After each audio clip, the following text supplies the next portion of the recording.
ॐ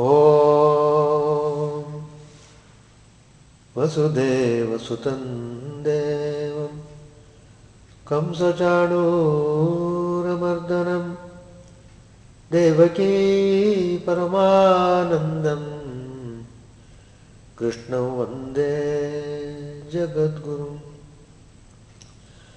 असतो मा सद्गमय तमसो मा ज्योतिर्गमय मृत्योर्मामृतङ्गमय ॐ शान्ति शान्ति शान्ति. Let us offer our salutation to Lord Krishna, the embodiment of bliss, who came to establish dharma and punish the wicked. Let us pray to him to lead us from unreal to real, to lead us from darkness of ignorance to the light of knowledge, to lead us from death to immortality. Lord Krishna has, out of infinite compassion for all these people, he has given various methods how to reach him. First of all, he revealed himself who he was. And then he says, look, just surrender to me. Mamekam Sharanam Vraja. If you are able to follow this one ideal, you will get realization. Mamekam Sharanam Vraja. Total surrender to Lord Krishna. Tanu, Man, Dhan. All the three. Fully, 100%. It is possible to surrender completely, provided we develop love towards God. And it is because of God's creation we are enjoying all these things in this world. Because of His grace only we have attained this human birth. Of course He wants to enjoy the game with us, so He has put us in this world to play nicely. Till you are fed up with play and then, oh Lord, enough is enough, I will come to you. When you reach that state, you are ripened. So life in a way teaches you maturity. Maturity. Through experience, you will understand the significance of spiritual life.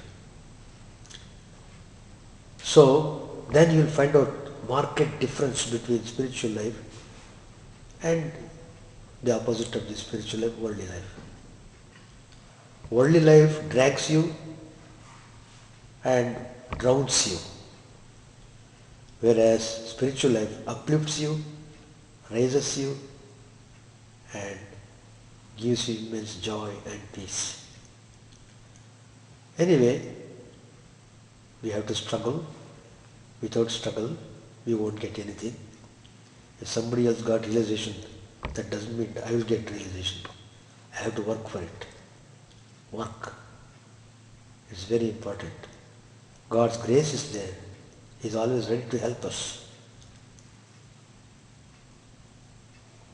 I was reading Swami Vivekananda's life.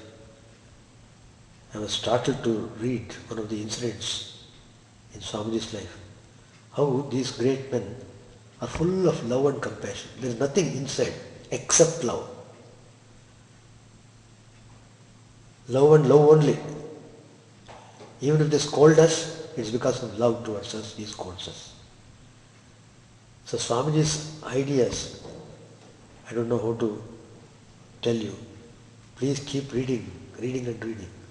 Swami Ranganathan used to say, I have read 45 times complete works of Vivekananda. 45 times when he was a brahmachari and he was put in charge of the kitchen in Mysore. Always engaged in entertaining guests, looking after them, preparing food, etc., etc. Amidst this work, he could read complete works of Vivekananda 45 times. So much so, the whole complete works was in his mouth.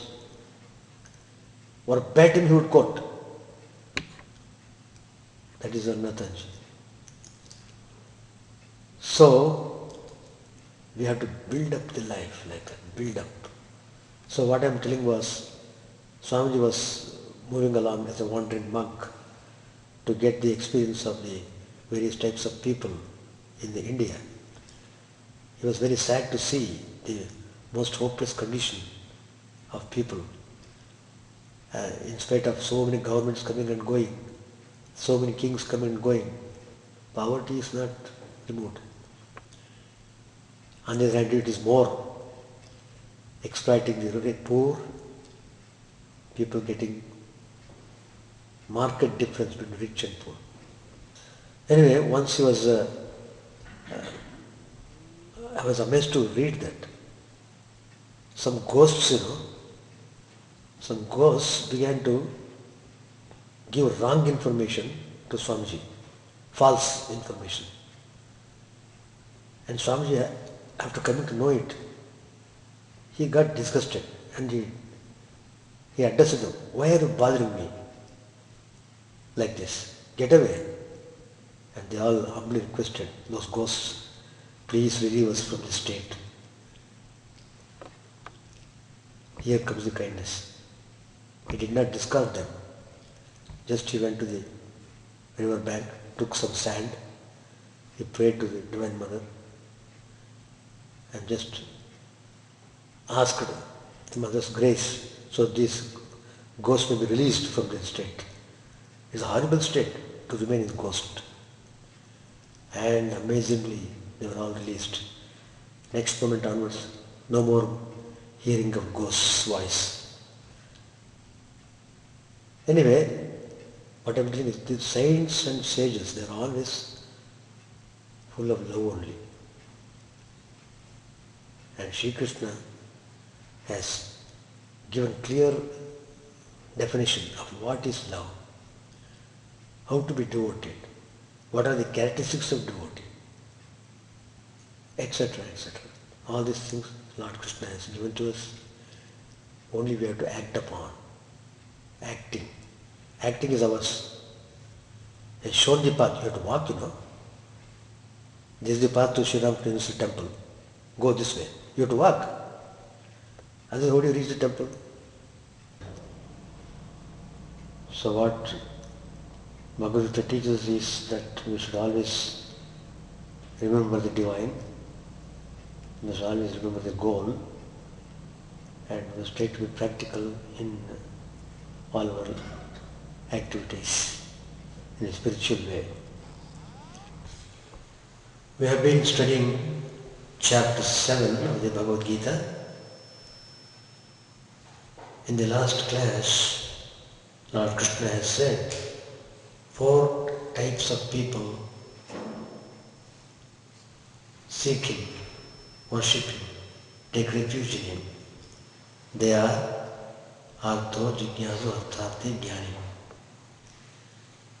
That is, one who is in distress, one who wants some of his desires to be fulfilled, and one is seeking knowledge.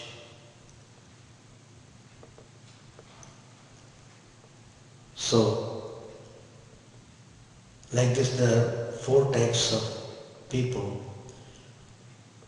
who approach God.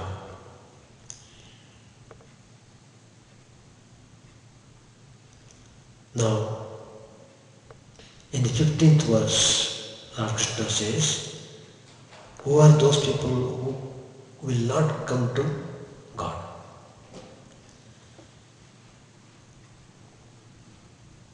And he mentions very clearly who are those people. Namam duskritino mudha prapadyante naradamaha maya bharatijnana asunam bhavamashridaha. Lord Krishna says, the evildoers, the wicked people, always harboring violence, hatred, harming people and so on. The next one is deluded. Then the vilest among men, deprived of wisdom by illusion, following the ways of demons.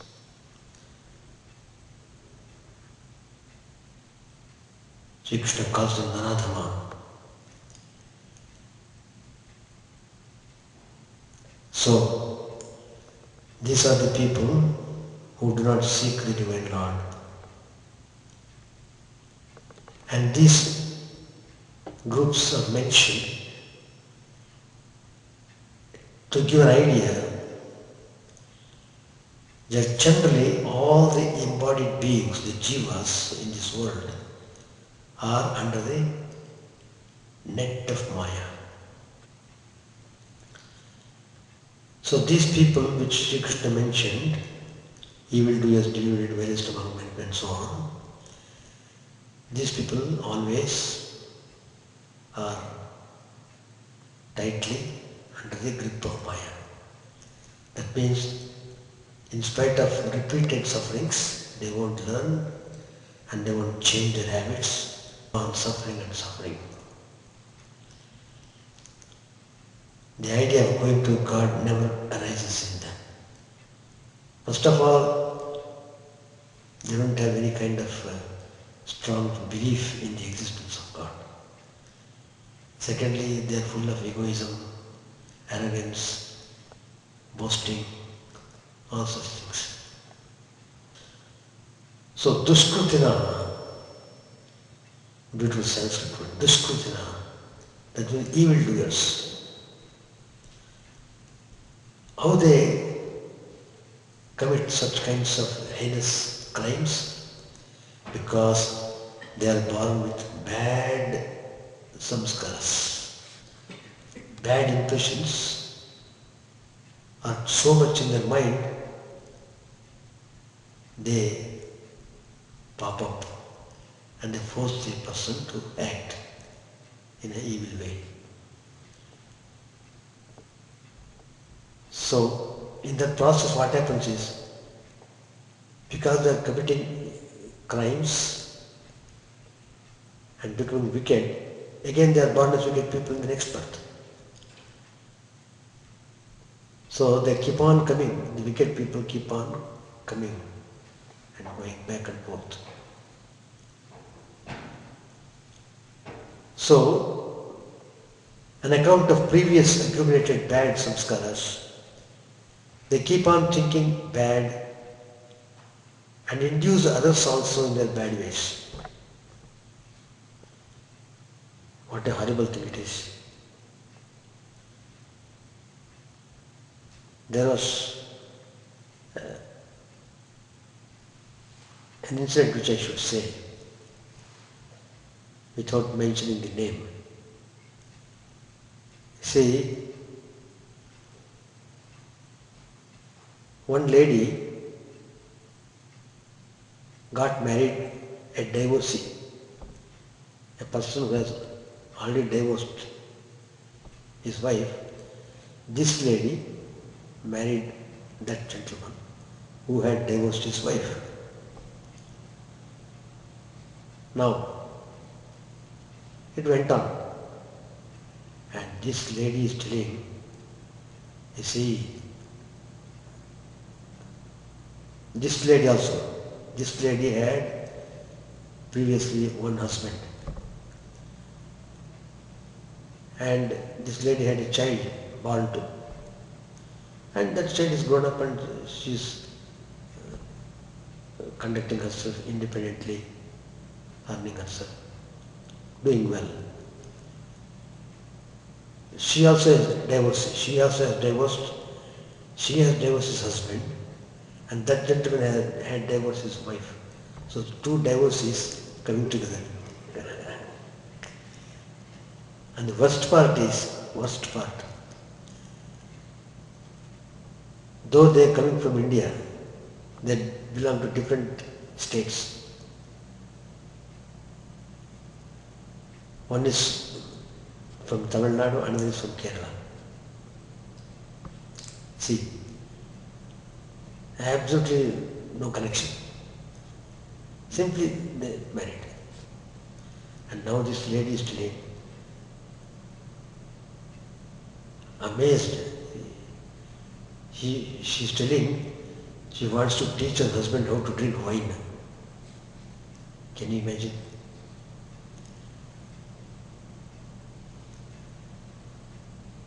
So she's just thinking to give wine to him every day, little bit, and make him intoxicated. In course of time, he'll become addicted to it. It's not a story. That lady herself was telling me that. That's why I told you I don't want to mention the name. So, those who are having evil tendencies, they induce others also in their own way. That's how it works. It's really horrible. So, once a person falls into bad ways, then it's very difficult to get rid of them. It is said that easily man falls into bad ways, but difficult to get over them, whereas it is difficult to cultivate good habits, but easy to lose them.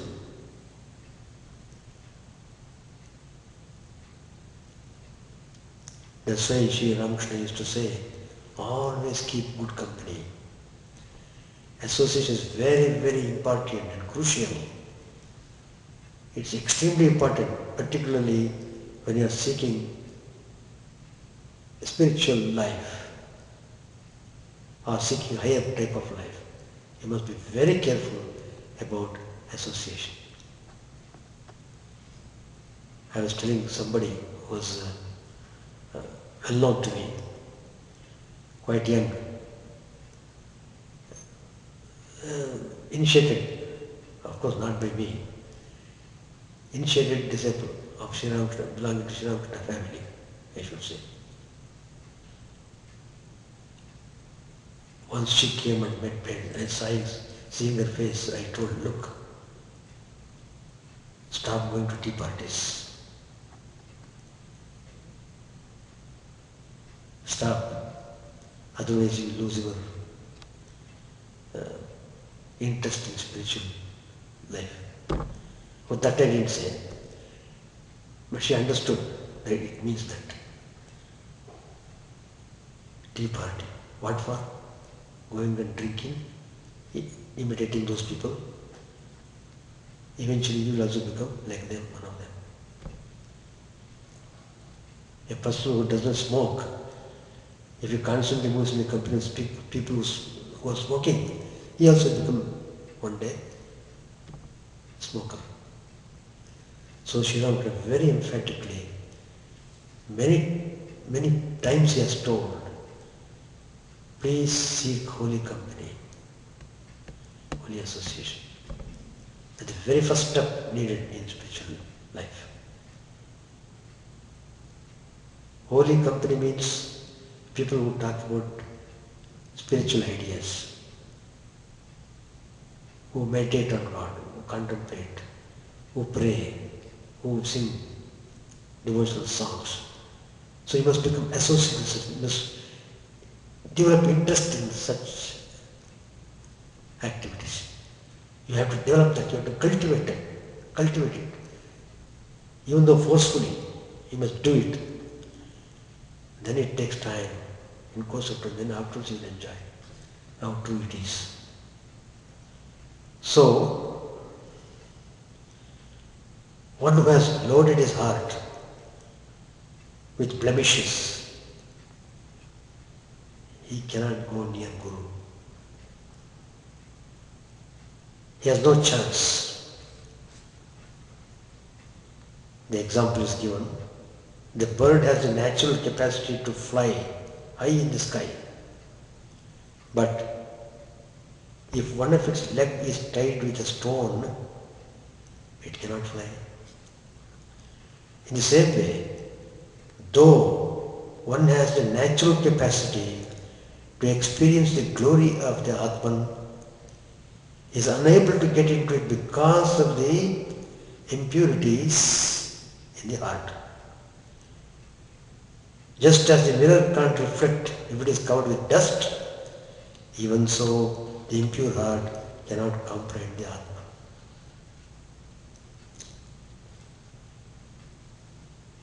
The example is given. Duryodhana, probably you know that character, Mahabharata. Most fantastic DVD has come. Mahabharata by Chopra and Ramayana by Raman Sagar. Most beautiful. You must see that.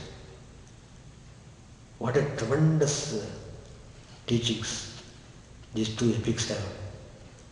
People only should read and try to practice.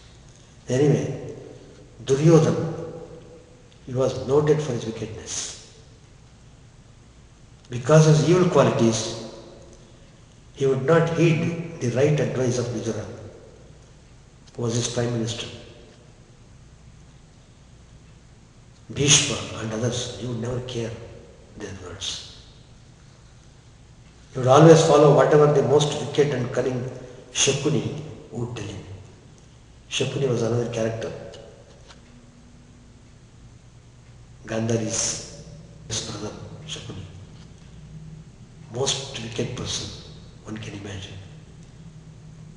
And he would always go by Shakuni's words. In the same way, when Ravan in Ramayana approached Maricha, one of the Rakshasas, for planning to abduct Sita, Maricha advised him with many good counsel. Please don't do that.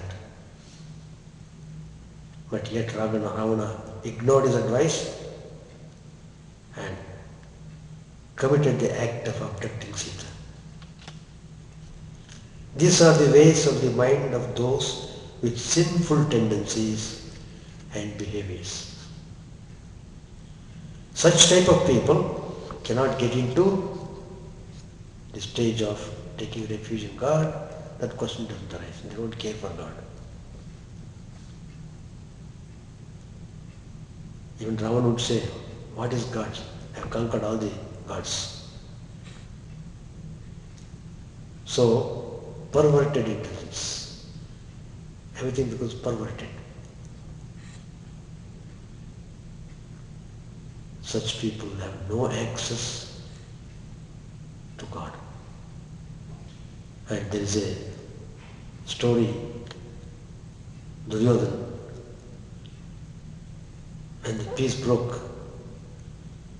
War was imminent between Kauravas and Pandavas. So Duryodhana was trying to gather armies from different kings. And he thought he should have Krishna by his side. Immediately went to Dwarka.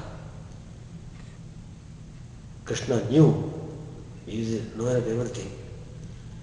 He was lying down on his bed and Duryodhana came there, and of course Lord Krishna had instructed him, whoever comes, let them come inside.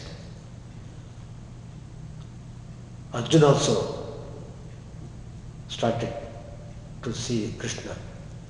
Arjuna also wanted Krishna on his side. So both of them are rushing to Dwarka. It so happened, Duryodhana reached first. Entered there, Lord Krishna was sleeping. Or he just making a show of sleep. Eyes closed. And this Duryodhana saw this side, that side. And he found there was a chair by the side of the head, where Krishna lays his head. On his side, there was a chair. He thought, I am king. So I should sit on the chair. Let God wake up and afterwards I will talk to him. So he sat on the chair. Just he has sit on the chair, Arjuna came. 1 second. Arjuna did not see this side, that side. He even did not know that Duryodhana had already come and sitting there. His attention was not there. Attention was focused on Krishna. Straight went to touch the feet of Krishna. Where Lord Krishna's feet lying down now. So he sat at the lotus feet of Krishna. See, point is, even though the Lord is available, but who received the grace finally? Arjuna got grace of Krishna. And Duryodhana couldn't get because of his boastfulness, arrogance and evil qualities. Anyway, that is the way it is. So we know all these things. Everybody knows it, but still they commit mistakes. That is the why they do, in spite of knowing why they do mistakes, because of the force of the bad samskaras, accumulated bad impressions in the mind. They forcing. That's it. Such people have no access to God. They will not approach God. That's what Krishna says. That is the first category. Second one is Mudha. The deluded, who cannot take refuge. These people, they have no faith in the sacred scriptures and the words of the Guru. These people have perverted knowledge about the things. They are dry scholars and not focused on the knowledge of the Atman. Mere pandits with no experience of the spiritual life. So, delusion is obstruction to knowledge. The third category, the vilest among men, Naradhama.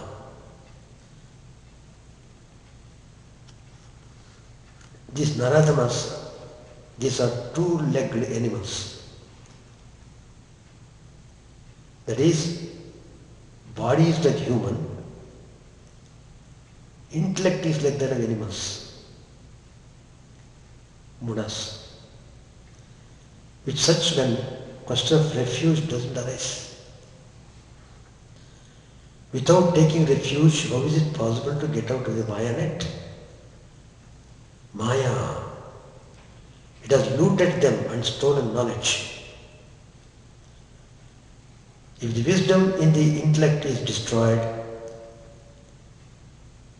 the humanness itself is destroyed, as it were. Buddhinashat pranashyati. Lord Krishna says in the Gita, somewhere in one of the slokas in Dhyana Yoga. Buddhinashat pranashyati.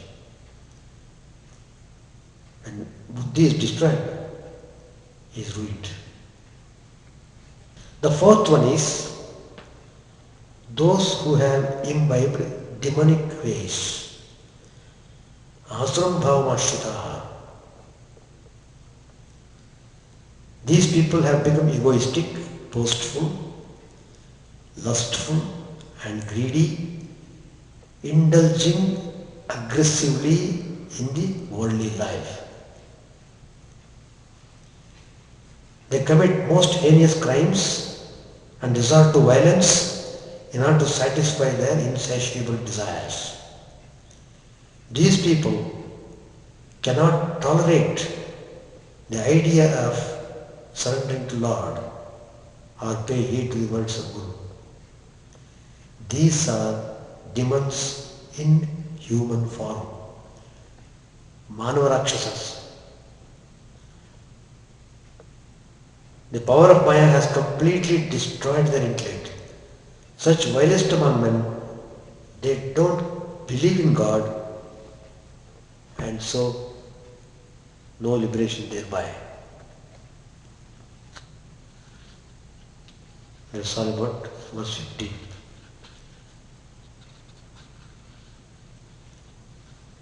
Now,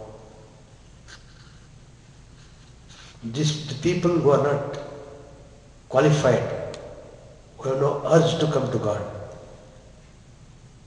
are mentioned in this verse number 15. Verse number 16 says, Chaturvidha bhajante mam janaha sukutno arjuna arto jigyasarthati jnani cha bhartashava. 4 types of virtuous men worship or seek me. the man in distress, the man seeking knowledge, the man seeking enjoyment, these are and the man endowed with wisdom. These are the four types of people who worship Lord Krishna, that is the divine Lord of the universe. Here Krishna is referred to as Supreme Lord of the universe. So, of course, this verse was not discussed in the last class. This is verse number 16. Chaturvida bhajante mam janaha sukhutrojana arto jigyasurtate jnanecha bhartashama. Sukhutina, an account of good merit acquired through previous lives. Their nature has become good. Such people engage in good deeds in the present life also. Among these, the man in distress, when surrounded by terrible calamities and sufferings, in order to get over them, he offers prayers and worship to the divine. In the world, everyone undergoes misery in one way or other at some point of time. That's the nature of the world. The wise men feel that the body is bound by some disease and the world is bound by miseries. Acharya Shankara says, Lokam shokahatam cha samastam. When surrounded by miseries, all people do not turn to God. Only few people turn towards God and pray for Him for removing their miseries. They are called Sukutinaha. They are devotees. Somehow they have come, whatever may be the reason, instead of going to some other worldly people, they come to God seeking help. Eventually, they will be purified by the grace of God. Because they have come to God, God certainly helps them. Helps them in so many ways. Once the one in distress approaches God with great devotion, he will be purified by the grace and vision of God.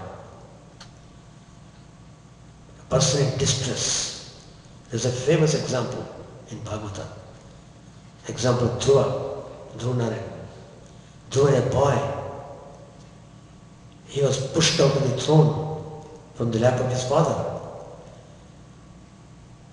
who was a king, on account of the jealousy of his stepmother.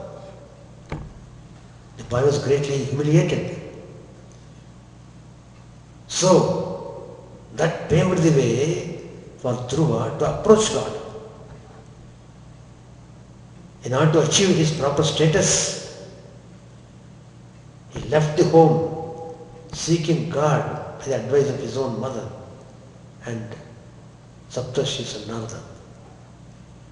In fact, it was initiated by Narada Maharshi.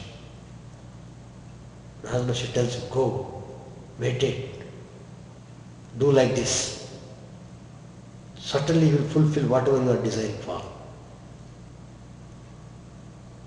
He is Artha, who is in distress. Because he was in terrible distress, he did not approach anybody else. He approached Lord, King himself, King of the universe, Narayana. It is said he underwent intense austerity for 165 days. Dhruva underwent austerities for 165 days, determined to realize God. Finally, Lord granted his vision to Dhruva and set the boy to ask for any boon. Now the time has come, he could have easily asked for. But as soon as Dhruva saw the divine, his Sakama mind transformed into Nishkama mind. He came with the idea to satisfy his desire, but now his mind has become desireless. Just by seeing God, all the days were washed away from his mind. So, Dhruva couldn't ask for any status. Oh, my mother treated like this, like this, like this. Please give me kingdom. Never ask her. I don't want anything. I want your vision. I want you always. I want to be always with you at your lotus feet. That is how Dhruva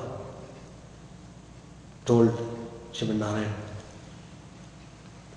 So what happened? When Dhruva saw Lord Narayan, he got total fulfillment and immersed himself in the divine bliss of the Lord. He was most happy person on the earth. So why does he want anything else? Another example is given. Suppose you give the child, why I am telling this? See, Dhruva came with Sakama mind. But after meditation, after getting vision of God, his mind became Nishkama. So, they give another example. Suppose you give the child very attractive toy in his hand. The boy is very happy with it and will not give it to anybody, however one may try. But as soon as the child falls asleep, the toy drops by itself from the child's hand. In the same way, on the realization of the Atman, the mind drops off all the desires.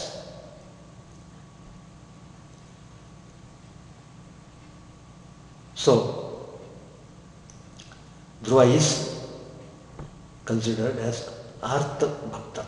Artha Bhakta. Markandeya, Gajendra, Draupadi and others, they are all classified as Artha Bhaktas. They were in great distress and prayed to God, and God helped them, showed them the grace and saved them from terrific dangers. The second type is Jignasu. That is one who is seeking knowledge. Who am I? Am I this body, mind, senses which are perishable, or I am different from them? I want to know that. What is the nature of this world? It looks very confusing. Though the world is constantly changing, it gives us the impression that it is real. But the world is constantly changing. Tomorrow's world is different from today. Today's world was different from yesterday. And then, who is the creator of this universe? This vast universe? Who did create? And how the liberation is attained? So like this, in order to explore answers for all these questions, he struggles. The Upanishads start with Jignasu. Brahma Sutra begins with Atato Brahma Jignasu. So the man of knowledge is always exploring path of knowledge. Third category, Artharthi, one who prays to God for material things. For example, again in the Bhagavata, the great story of Sudama comes there. Sudama is also called Kuchana. Utterly poor. And many children, he had 9 or 10 children. No food to eat in the home. Every day they should have to beg for the food. Wife became very upset. She scolded him. But Sudama was a great devotee of Krishna. One day she could not tolerate. She said, "What? You can't take care of your wife and children? Who will feed us? Why can't you go to your friend, bosom friend, Krishna? He is the king of the Dwaraka. He is your best friend. He can give you anything you want. Why can't you go and ask him?" Actually, he forced her. She forced him she forced Sudama to go to Krishna. Of course, Sudama's mind was always thinking about Krishna, he doesn't want anything. But seeing the condition in the home, he also became very sad. What kind of husband I am? I could not give food for the people in the home. So with great distress he went. But did he ask for Sri Krishna to remove poverty in his home? He forgot. By seeing Krishna he was overwhelmed. So he got very good treatment in Krishna's palace. Afterwards, when returning, half the way he has returned, then he remembered, oh, my wife told me to ask Krishna to remove poverty. I didn't ask at all. Half the distance he has come back. But God's grace works. When he came to his home, he could not recognize his home. His home has become palace. Anyway, this is a big story. You can read that. It's a wonderful story. And this the video also has come about Krishna. You can see that. Sudama's episode is so beautifully done.